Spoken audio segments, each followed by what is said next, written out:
काय ग ओळखलंस कोण ग? कोण आहे बघ हे कोण आहे मी सांग. काय ग दीदी बघ ओळखल्यात बघ. हा हा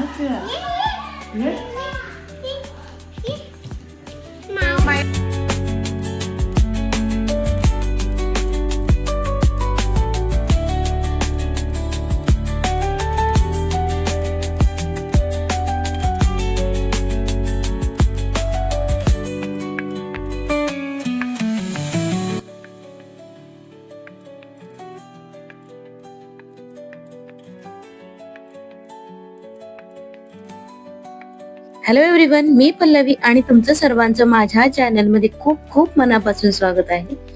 तुम्हाला टायटलवरून तर समजलंच असेल की मी माझ्या माहेरी आली आहे आणि सासरची पालखी झाली त्याच्यानंतर मी माझ्या माहेरच्या पालखीला मी आलेले आहे आणि जवळजवळ 3 वर्षानंतर मी माझ्या माहेरच्या पालखीची ओटी भरणार होती. आनंद काही वेगळाच होता.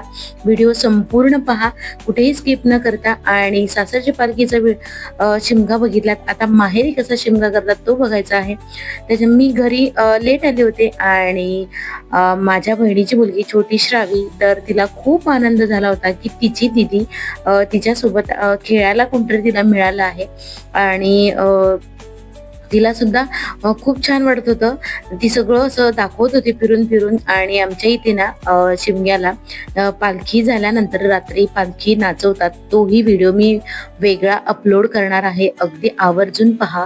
अगदी वेगवेगळ्या नृत्यातून एक अतिशय सुंदर अशी पालखी नाचवतात. तर इथे बघा लेट झालं होतं मला यायला आणि हे माझे काका आहेत, तर ते अतिशय सुंदर अशी सनई वाजवतात.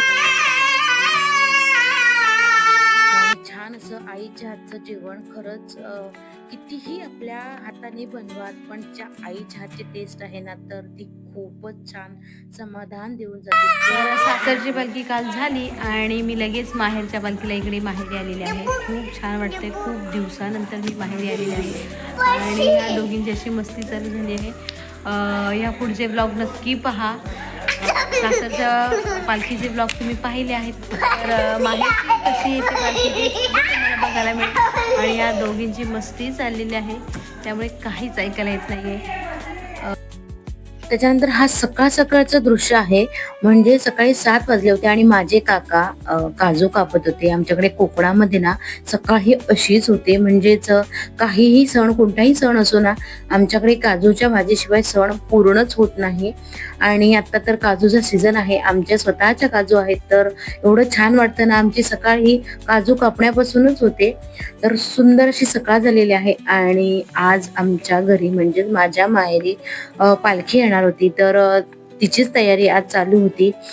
तर खूप असं सकाळ सुंदर झाली होती. मी सुद्धा थोडंसं लेट उठले होते आणि माझ्या भाच्यांनी सुंदर अशी फुलांची रांगोळी काढली होती आणि रांगोळी त्यांचं चाललं होतं काढणं आणि आमच्या छोट्या दोघी आहेत ना, तर त्यांचं रांगोळी पुसणं चाललं होतं. त्याच्यानंतर आमची सुद्धा देवाची तयारी चालू झाली होती आणि नैवेद्यासाठी पुरणपोळ्या करायच्या होत्या.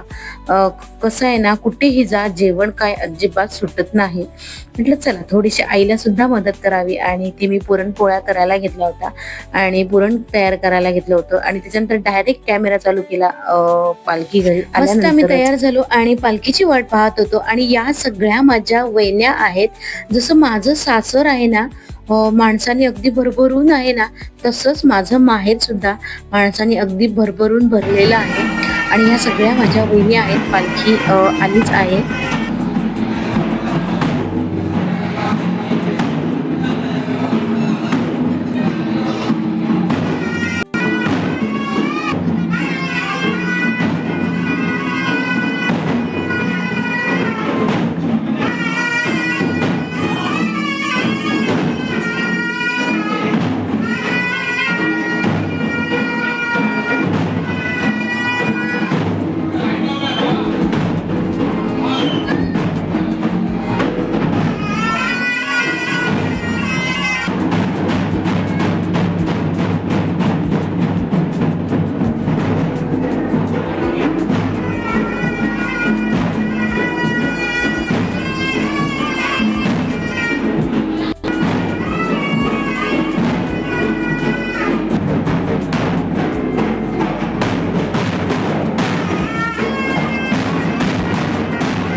आणि तुम्ही पाहिलंच असाल माझे काका किती सुंदर सनई वाजवतात. हे दरवर्षी वाजवतात आणि त्यांचं वय जवळ जवळ 70 असेलच. आम्हाला नक्की सांगता येणार नाही, पण खूप सुंदर अशी सनई वाजवतात. सनई वाजवताना अजिबात थांबवायचं नसतं. श्वास कसा घेतात काय माहिती. त्याच्यानंतर पालखी आलेली आहे. पालखीची पूजा. हा माझा मोठा भाऊ आहे आणि हा सुद्धा माझा भाऊ आहे, काकांचा मुलगा आहे. कारण कसं आहे ना, माझे माहेरचे ब्लॉग खूपच कमी आहेत, त्याच्यामुळे अजिबात माहेरच्या लोकांची ओळख झालेली नाहीये आणि त्याच्यामुळे म्हटलं ह्या वेळेला ना सगळ्यांची ओळख करून देऊया. तर छान अशी आमची पालखीची पूजा झाली होती आणि ही माझी आई आहे. तिचं सुद्धा ओटी भरायला चाललं होतं. पटापट आम्ही पूजा करून घेत होतो, कारण प्रत्येक घरामध्ये ना एक लिमिट्स दिलं होतं की एवढ्या एवढ्या वेळातच पालखी उठवायची आहे, कारण खूप घरं असतात, खूप वेळ जातो. त्याच्यामुळे आम्हाला पटापट अशा ओट्या भराव्या लागत होत्या.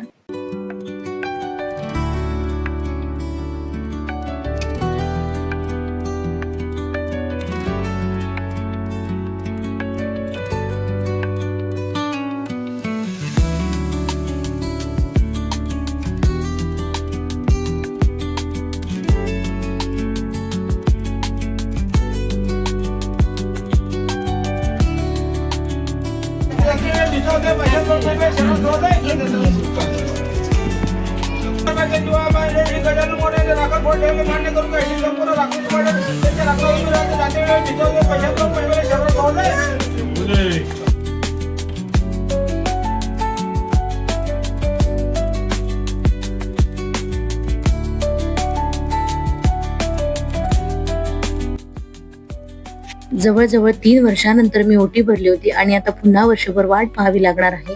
आणि हा सोहळा आहे पालखी नाचवण्याचा आणि गेली 3 वर्ष हा सोहळा मी मिस करत होते. तर या वर्षी मी ठरवलं होतं की नाही, या वर्षी मला जायचंच आहे. आणि ही माझी बहीण आहे, तर ह्या दोघी सुद्धा कॅमेरामध्ये लाजत होत्या. मी शूट करत होते म्हणून. इथे सुंदर असा पालखी नृत्याचा सोहळा होतो आणि पालखी नृत्यासाठी ना बाहेरून पथक बोलवलं जातं आणि हा सर्व कार्यक्रम आहेत. जी मुलं आहेत, तर त्या मुलांचं एक मंडळ आहे, तर सगळी मुलं सगळं मॅनेज करतात आणि सगळीच जण भेटत होती. म्हणजे शिमग्याला येणारी आवर्जून भेटत होती. खूप छान वाटत होतं. तर पुढचा ब्लॉग आवर्जून पहा आणि तुम्हाला आजचा ब्लॉग कसा वाटला मला नक्की कमेंट करून सांगा. भेटूया तर मग अशाच एका नवीन व्हिडिओमध्ये. तोपर्यंत बाय बाय.